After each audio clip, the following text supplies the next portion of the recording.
If you would like to learn how to make this very cool filigree pattern that I created for my most recent makeup look, keep on watching.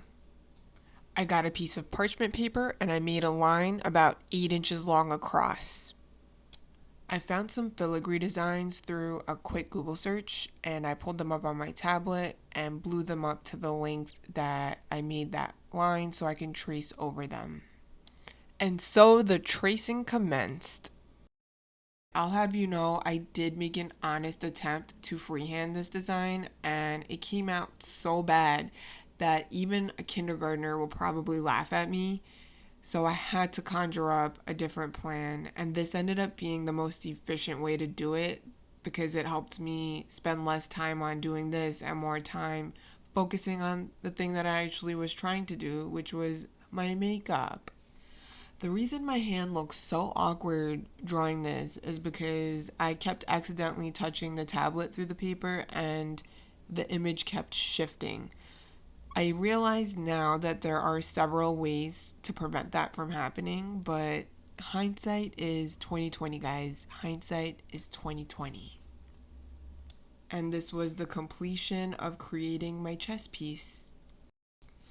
This design is what I picked for my cheeks, and I did a line that was about 3 inches across and 2 inches down, and then I traced it just like I did with my chest piece.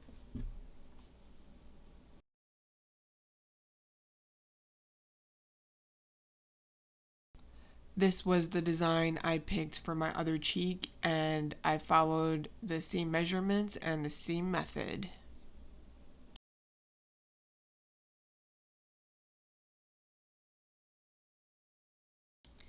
As I was tracing the shapes, I felt like there was some spots where I kind of messed the shape up or I hesitated. So I just went back and kind of went over everything to give it more of a flow. So that way, when I go in with the hot glue gun, I know exactly what lines to follow and I don't make the confusing situation more confusing in such a high pressure situation. Hot glue guns can get very intense for me. I don't know. Is that true for you guys? Do you get very intense with hot glue guns? Let me know in the comments. I am very curious.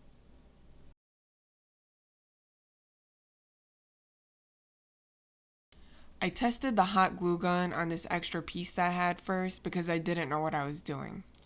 Eventually, I was able to figure out how it works, and I went over the piece with the hot glue, being very careful and taking my time because it was such a delicate process and such an intricate design. I learned that the best way to work was from one side of the piece to the other side of the piece instead of going back and forth. So, what that does is it creates this nice cohesive flow throughout the piece instead of creating lines and divots where the glue dries out and then you go back in to continue on where you left off. So I just followed the same method that I did for the first piece on this piece, and it came out pretty good. I think I actually like this one better than I did that first piece.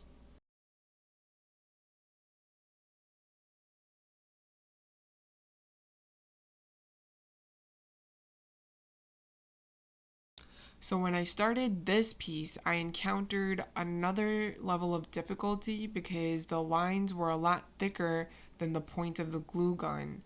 And because the lines were a lot longer, by the time I went back to, add that second line, the first line had already cooled off. And what that ended up doing was it started creating layers, which is not the intended look that I was going for. But I did manage to pull through at the end, and I will have to apologize beforehand. I went off camera. I was having hot glue gun anxiety, and I wasn't looking at where the camera was and where I was. And this is what the pieces looked like when the glue was dry. I think it was pretty satisfactory, the result, and I think I did a pretty good job for my first attempt. What do you think? So I was swatching out some colors to see what I wanted to paint my new filigree designs, and that was a color I ultimately decided to go with. It is the color Trust Fund from Huda Beauty's Rose Gold Remastered palette. That palette is old as heck, but I'm never gonna let go of it. It's such a beautiful palette. You'll have to rip it out of my dead hands. So, anyways, I went ahead and I started painting my filigree designs. I don't know if this was the most efficient method or the best method to do it. I did find it to be very tedious, but I think that just comes with the craft. If you know any other ways, please let me know in the comments. I really ended up liking the color and the way it came out. It just looked like these beautiful brass pieces that you would find on like furniture or on walls or above doors or in like those cool libraries. Very whimsical. The only thing I can really complain about in this color was that it definitely highlighted all of my mistakes, which, nobody likes that, but it's just something I had to get over because it did look really nice. So after I was done painting the pieces, I peeled them off very carefully, one by one, from the parchment paper, and they did have some strings of glue still left on them. I took that out later, but overall, I was really happy with it. Oh, and remember when I said that I had to layer glue onto this last piece because it kept drying really fast? Wow, it turns out that actually looked really nice. It gave a really cool effect to the filigree. And that's what it looked like when I was all done. And that was the last piece. And this was the final look. Let me know what you think. If you want to know how I did the makeup, you can find that on my Instagram or TikTok. It's linked to my page. Thank you so much for watching. I love you. Bye bye.